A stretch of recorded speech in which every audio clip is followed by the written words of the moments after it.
Bisa ya, bisa sudah ingat lagi gitu ya. Oke, sekarang kalau di sini ada elektron, di kulit terluarnya ada elektron, ya.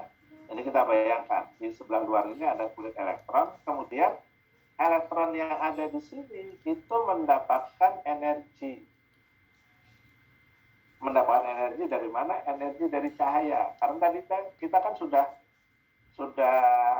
membahas bahwa cahaya itu bersifat partikel, dan partikel itu sebetulnya paket energi yang besarnya itu sebesar satu, yang foton itu tadi kita sebut foton, ya, itu energi. Sehingga ketika nanti dia menangkap foton, maka elektron yang tadi menangkap foton itu memiliki energi yang lebih. Ketika dia memiliki energi yang lebih, dia bisa lepas. Nah, ketika dia lepas keluar, itu namanya tereksitasi. Sampai sini bisa ya? Nah, jumlah energi yang diperlukan untuk bisa tereksitasi itu batasnya apa? Tadi batasnya hanya sampai batas cahaya merah. Ya, jadi ketika dia mendapat foton dari cahaya merah, dia sudah cukup untuk melepaskan diri dari dari kulit terluarnya. Dia lepas. Nah, lepas itu tereksitasi. Nah, kalau dia mendapat cahaya biru, padahal kebutuhan untuk lepasnya cuma sampai cahaya merah, kan? Sampai sini bisa ya? Oke, saya kembali lagi ke yang tadi. Ya.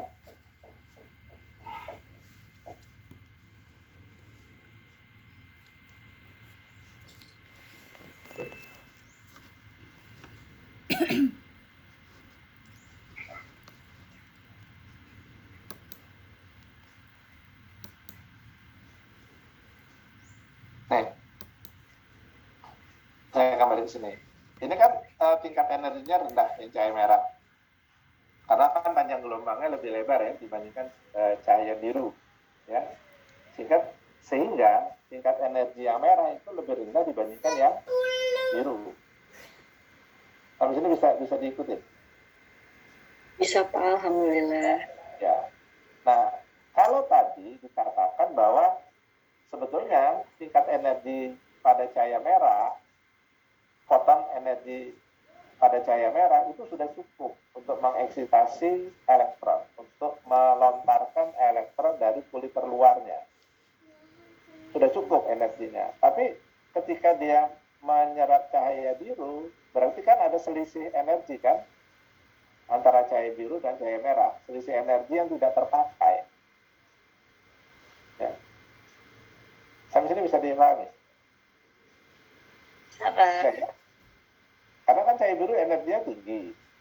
Misalnya gini lah, saya bilang, saya kasih contoh aja, misalnya cahaya biru ini misalnya energinya 70, sedangkan cahaya merah energinya 50.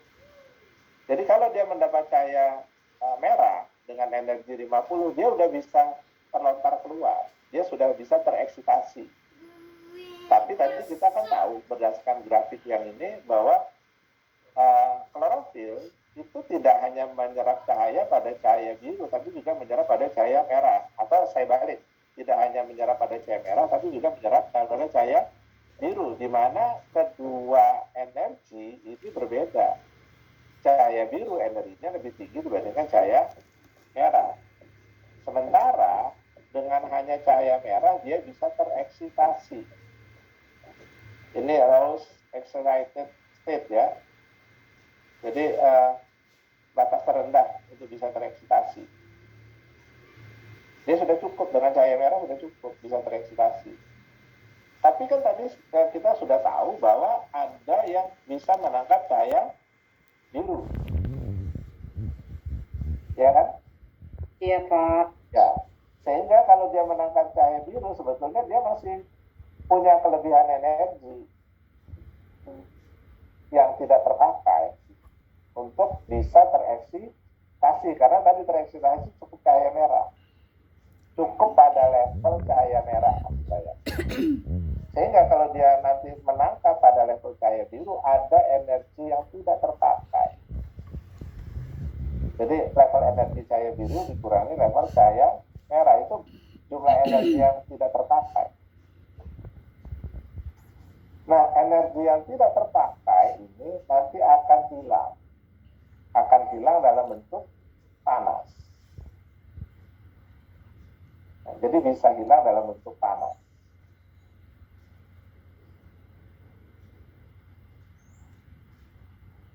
Oke, kalau dia hilang dalam bentuk panas, daun itu bertambah panas nggak?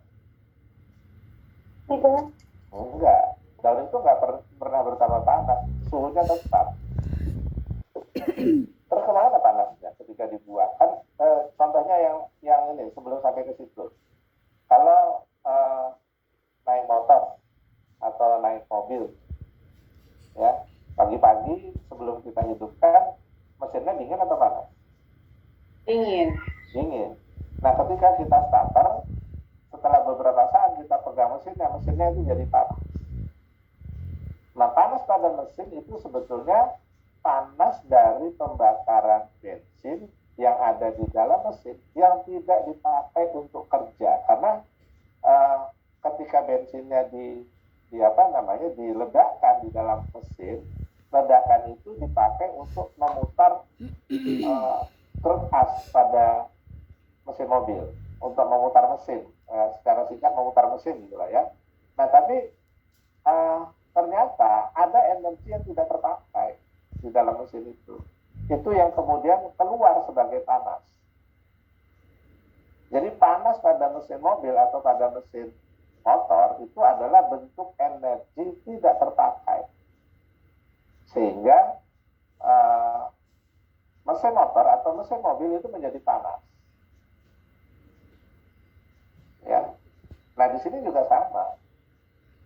Di daun tadi panas untuk energi untuk mengeksitasi elektron dari dari kulit atomnya cukup pada tingkat energi merah. Tapi kan klorofil itu juga bisa menyerap energi pada tingkat biru kan, yang energinya lebih besar dibandingkan yang merah.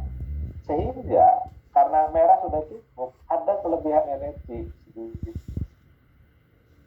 Kelebihan energi. Nah, kelebihan energi ini dibuang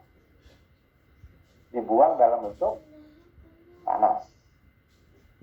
Nah, pertanyaannya, kenapa daun itu tidak terasa panas, tidak pernah panas, tapi suhunya tetap kan? Kemana panas? Mungkin dibuang lewat stomata. Ya. Dibuang stomata, gimana caranya? Panas dibuang lewat stomata. Terus stomata ini juga nggak panas kan? Kalau di mobil atau di motor, ibu bapak pegang knalpotnya, itu kan ada gas yang keluar, gasnya itu panas kan? Tapi di stomata kan nggak panas.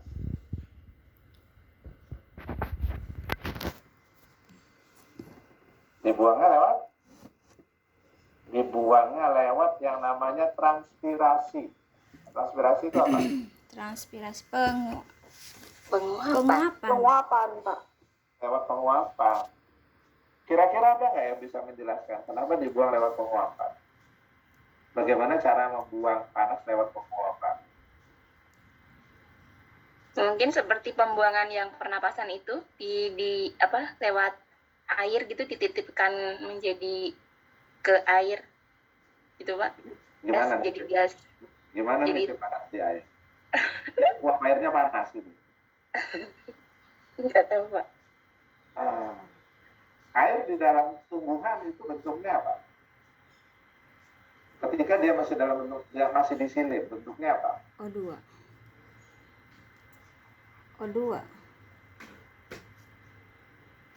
Ayo, kalau air kan diserap dari akar kan, terus dibawa ke silip batang kan, dari silip batang terus diteruskan sampai ke silip daun kan?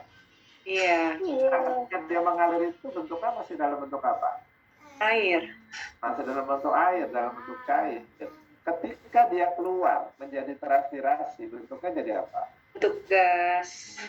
Uap air. Uap air. Sampai sini bisa ya? Iya, bisa, Pak. Oke. ketika dia berubah dari air menjadi uap air butuh apa? Energi. Energi. Itu energi panas. Energi panas. Iya, karena kan ada kalor uap kan. Iya. Jadi perubahan air menjadi uap itu membutuhkan panas yang sangat banyak. Dan panas yang sangat banyak itu diantaranya dari kehilangan energi pada waktu dia melakukan eksitasi. Yang lainnya itu dari energi radiasi matahari langsung. Jadi karena daun bisa mengubah air menjadi uap dan itu membutuhkan energi yang sangat banyak, proses itu yang menyebabkan daun itu tidak pernah panas. Jadi semua energi yang sampai di daun, supaya daun itu tidak panas, semua energi yang sampai itu dikonversi untuk mengubah air menjadi uap. Jadi transpirasi itu fungsinya adalah untuk menstabilkan panas pada tumbuhan. Ya, sampai sini bisa paham ya? Jadi kenapa tanaman itu tidak pernah panas? Karena semua panas yang sampai pada tumbuhan itu dipakai untuk mengkonversi air menjadi uap.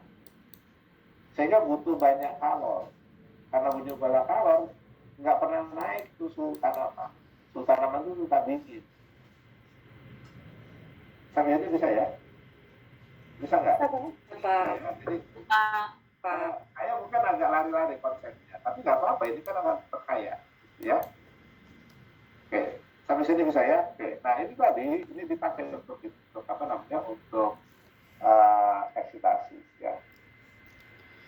Nah, perubahan dalam kondisi eksitasi yang lebih tinggi, klorofil tidak stabil, memberikan sebagian energi dalam bentuk panas ke sekelilingnya tadi ya, dan memasuki kondisi tereksitasi rendah yang dapat stabil selama 10 pangkat min 9 second. Jadi proses perubahan dari bentuk yang tidak stabil tadi yang panas menjadi bentuk stabil itu memerlukan waktu yang cukup pendek. Hanya 10 pangkat 9 min 9 detik. Jadi sejuta detik. Jadi waktu yang diperlukan sangat pendek. Ya. Itu namanya femto detik, 1 femto detik ya. Jadi sejuta detik. Tuh, cepat banget itu ya. Oke. Nah, ini tadi ya apa namanya? Grafiknya tadi ketika kita balik posisinya. Nah, ini yang menerima. Ini ada klorofil A, ada klorofil B. Jadi bedanya cuma di sini. Ini CH3, ini CHO.